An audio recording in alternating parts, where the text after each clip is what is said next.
Welcome, everyone, to the Culinary Now podcast. My name is Matt Britt. And I'm Jamie Schick. And today on the pod, we're going to do a little bit of a relevant, sort of impromptu, not on our normal schedule episode because there's something that's related to food that's happening right now, especially in the state of Rhode Island, but of course nationally as well, that we want to just kind of dive into. And that's the whole SNAP situation. And one of the things I think about is we always try and highlight on this podcast, like the things that are relevant in food. And that transcends into maybe chefs that are kind of leading the forefront of food innovation. But, SNAP and sort of food assistance programs is arguably more important. And I don't think we spend enough time on it. So we wanted to use the time in history right now to actually take a moment, dive into kind of what SNAP is, and then talk to some people that are really on the ground, that can maybe give us a little bit more perspective. So just a quick overview, SNAP, really has origins in the Great Depression, in the initial food stamp program, but then has seen major sort of revisions over the course of the 20th and 21st century through the 1960s with, the introduction of sort of formal food stamp programs to revisions in the 80s and 90s where there were certain requirements put on to determine who receives benefits to kind of what we see today, which is this use of electronic transfer cards to basically administer the benefit to people in need.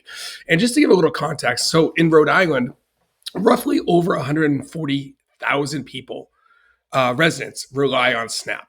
And that's like a major number. And that's a lot of people that probably don't have the same access to food that we might think they do.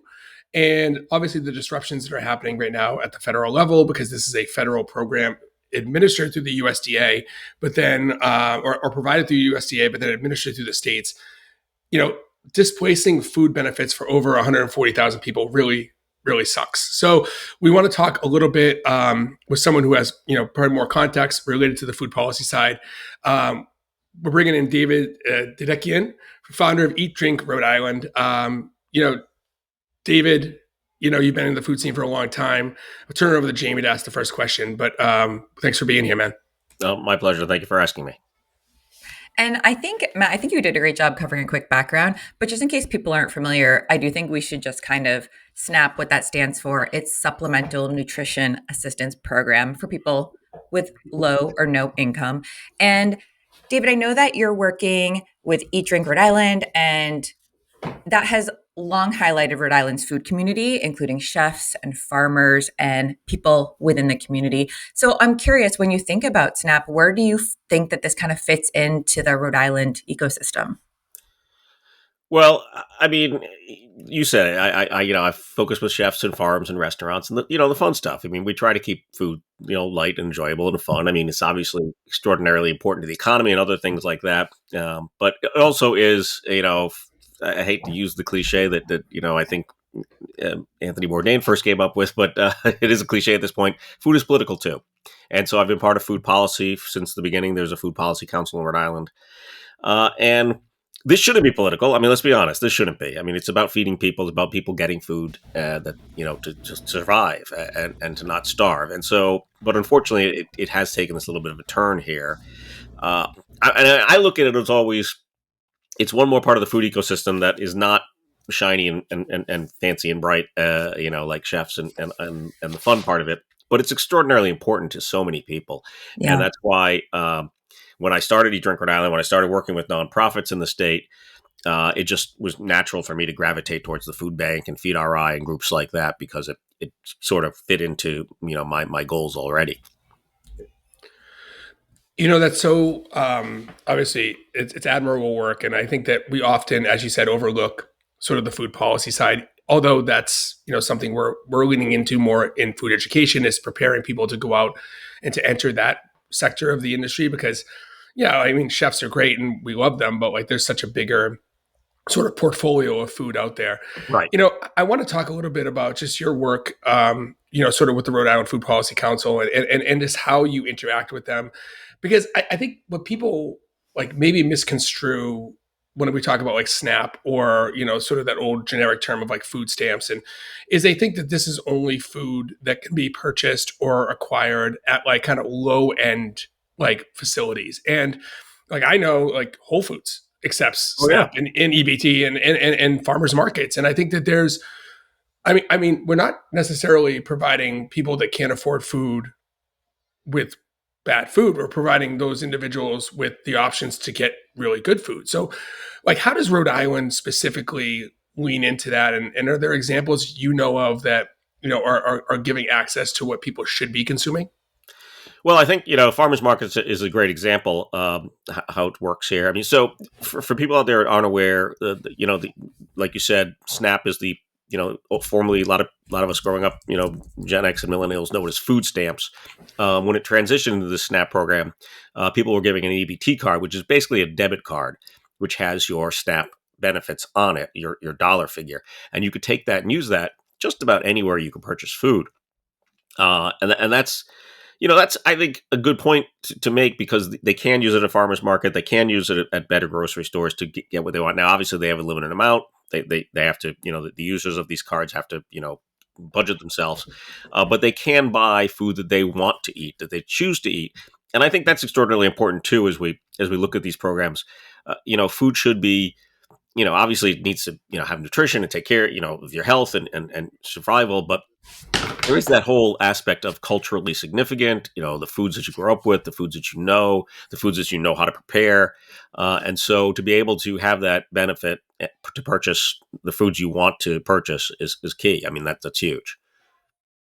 I love that you said that they transitioned to this card, because I think that takes away a little bit of the stigma Yeah. of the old food stamp program, where it was like really noticeable, and I think it's a little bit more discreet now, which I think makes people feel better about using it. But one thing I did want to say is that as awful as it is that people may be losing these benefits, one thing I've noticed is how the community businesses are they're rallying around and jumping in to help people in need. And I'm wondering what you've seen in Rhode Island, how local organizations are kind of responding to this potential crisis that we're facing.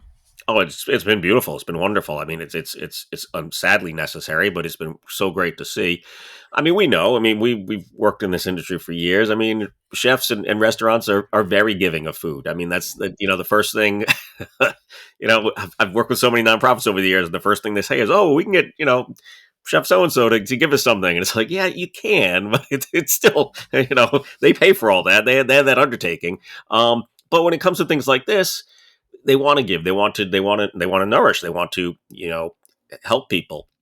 And so I've seen a lot of folks like the Black Leaf Tea Company. She put out a food pantry. I saw Soko Veg. They're caterers. They're going to give away prepared food. A lot of places are doing food drives, which are phenomenal. It's beautiful to see. It's really nice to see. It's so inspiring too, and I think that the level of giving extends to people that have been in the industry for a long time, but also to people that are just entering it. I mean, we see this a lot at Johnson and Wales. Is we have students that are like rallying behind this, and they're like, "How can we use our student clubs to like provide food?" Which I think is like so inspiring, because it shows a level of selflessness Yeah. in again, when I was probably 18, 20, I don't think I was that selfless. I think I was probably more focused on me, but like I think that the generation today coming up really does care about community so much, and it's just inspiring to see that. Yeah, it is really wonderful to see, and I think it's part of seeing the system unfortunately break down over the years, and realize that there are let's look at it this way. Even without this issue that's going on with the SAP situation, Rhode Island faces about 35 to 38% food insecurity on a regular basis. I mean, that's just over a third of the state can't always get food that they want without going to a food pantry or a food bank or something like that. I mean, that's staggering. I mean, you shouldn't, Horrible, yeah. yeah, You know, and it's like here's the thing that bothers me a little bit, and like I don't want to go too deep down the rabbit hole of like politics, but as you mentioned, food is political. It's this should not be something that's even a factor right now. Like denying people the ability to consume or purchase or secure food, it's immoral. It's just yeah, it's inhuman. And like I looked in preparation for this conversation, I was doing a little bit of a deep dive just on like kind of the history, and like throughout like the last 100 years, like presidents from both sides, I have prioritized feeding people. And I don't understand why we're at a point right now where it's like this is even on the table. It drives me fucking bananas, and it's annoying. And I'm happy to see the community stepping up. But can you talk a little bit about how local Rhode Island government has kind of stepped up a little bit to sort of take control of the situation? Sure. Yeah. I mean, well, all the states have at some level. They've had to. The unfortunate thing about this, and you're right, presidents on both sides have you know been part of feeding people through different programs for years.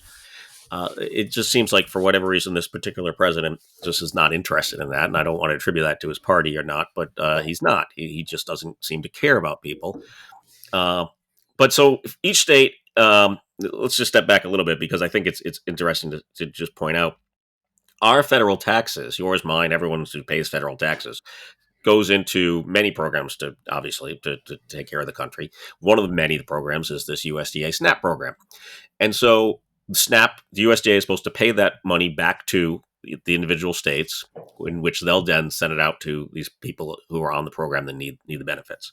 So we've already paid into this. The money is there. It's we're not looking for some sort of federal handout of some kind. The money has already been paid by all of us, Hmm. so it's not being given to the states. That's where we are. That's the situation that we're in. So the governments of each state government has to step up and take care of their people the best they can.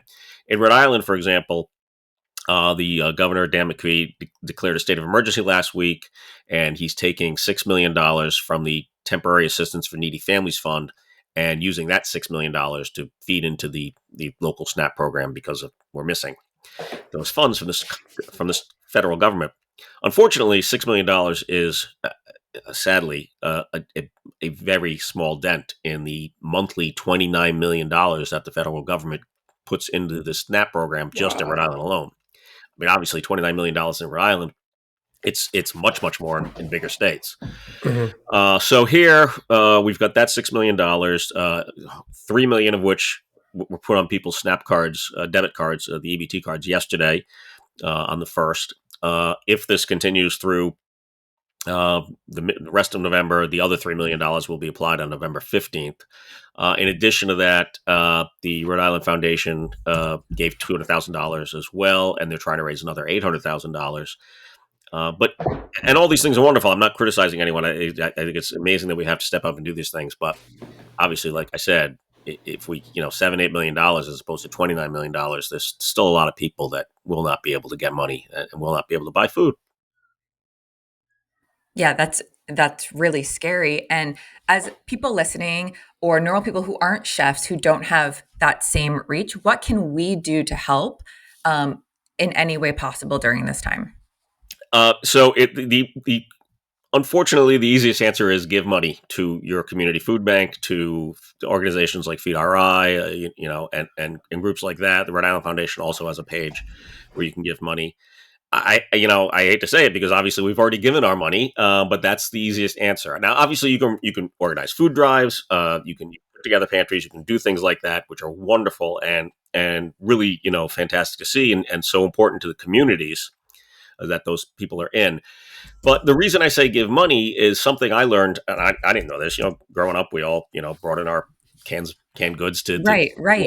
for the food drive and that sort of thing every Thanksgiving and those sort of things. But the food banks, in this case, the Rhode Island Community Food Bank, which is the largest food bank for the state and then distributes food to the food pantries around the state, can buy a whole lot more than you and I can with their money.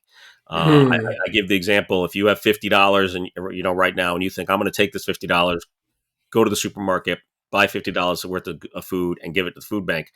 That's wonderful. I'm not saying don't do that. But if you gave that $50 to the food bank, they could buy a lot more than $50 worth of retail goods.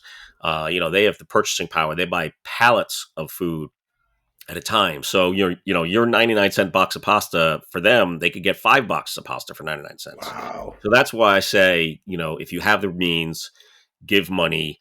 There's another organization called Feed RI, which is based in East Providence. They also run on that same model where they can buy pallets and pallets worth of food at a fraction of the cost that we can buy at the retail store. So if you can give money, that's the best way. Obviously, if you can't, and you want to give goods, to these organizations, to your local food pantry, that's always appreciated as well. That's really good to know and to see it, to understand it on that scale. And if there are people who are losing their benefits and are in need, do you have resources for them on Eat Drink RI that they can go and find places that can help them? Yeah, so I've linked up all the resources I can find. It's also on Instagram and Facebook and all the places I've tried to put it. TikTok.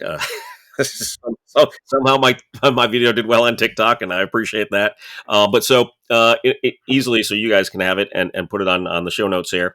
Snapsupport.ri.gov is the Department of Human Services for the state of Rhode Island's kind of all catch-all page. Uh, the other great resource for people out there that need information, that don't know what they're, what they can do and how they can survive without this money. The United Way has a hotline number, 211, like 911, it's 211. You dial that, and they'll have people on that answer those that can help people out with answers there. Those are the two main resources for information.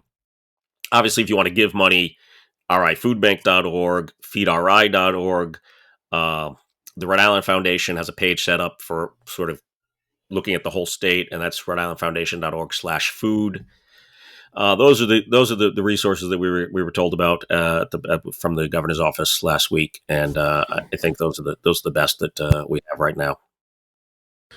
That's such great information. And I think, anyone who can visit those sites just to learn more and just to see how they can, because, we're talking about very like limited things here, give money, give canned goods, but there's other things that you can do, volunteer opportunities aplenty. Just, take a look at those sites. And if you have time, I'm really looking forward to taking my kids to a food pantry because I think that that's an awesome sort of education moment and, Yeah. and showing them how to give back. It's just an important thing. I guess my question now is like, okay, we're in this sort of hot mess and it seems like we're getting through it slowly, Mm-hmm. but clearly the system that is what we operate in currently is not really designed appropriately, right? So in your eyes, David, like if you were to look ahead, like what is an ideal system for number one, lowering that staggering food insecurity number you mentioned earlier at the top of the show, but also like just making it easier for people and making the ability to disrupt less? Is there like a utopia that you envision or Yeah, I mean, sure. And again, not to get too political, but tax the rich and take their money and feed people. I mean, we really, I mean, a country like this, and not to say there isn't food insecurity in other, first world countries, but the wealth we have in this country that could feed people, and I'm not talking about, buying them, giant 2 liters of soda and fast food crap. yeah. I'm talking about real, healthy, nutritious food. It can be done. I mean, we have enormous amount of resources in here that just, corporate interests and whatever. Let's not get too far down the road there, but Yeah. people. And there are other options. I mean, it's amazing to see. You probably have seen this story being in our world.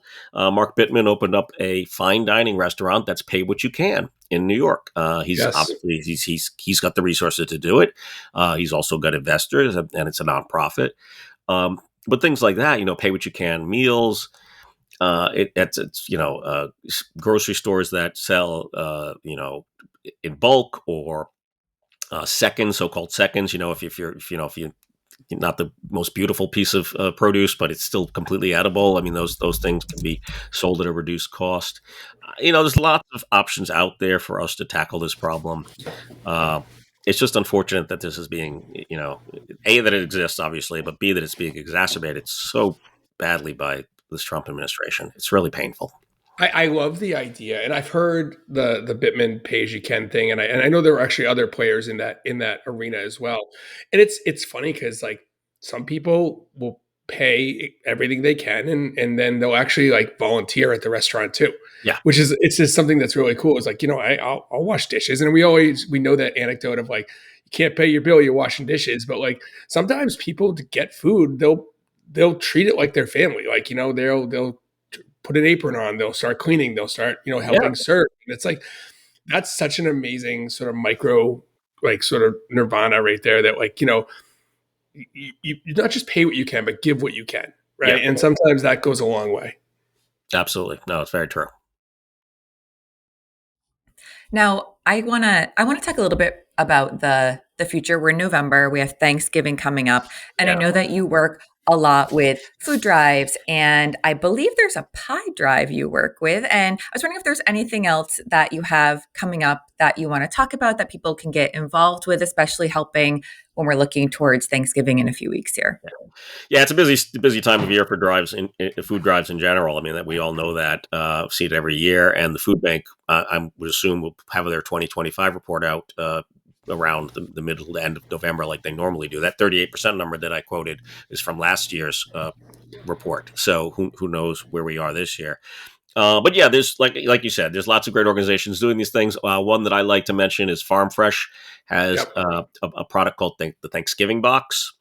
Mhm. So they take a lot of produce and spices and herbs and all sorts of things that you use generally for Thanksgiving dinner. They package them up in these boxes, and they're for sale from Farm Fresh. And certainly you could buy one for yourself. But if you want to, you can buy them, and they'll donate them to people in need. So you can go to Farm Fresh website. I'm sure if you go to the Saturday Farmers Market at Farm Fresh, they're selling them there, and you can buy many of these boxes, as many as you want, and say, okay, please give those away to people who are in need. So that's a great story. I like to let people know about.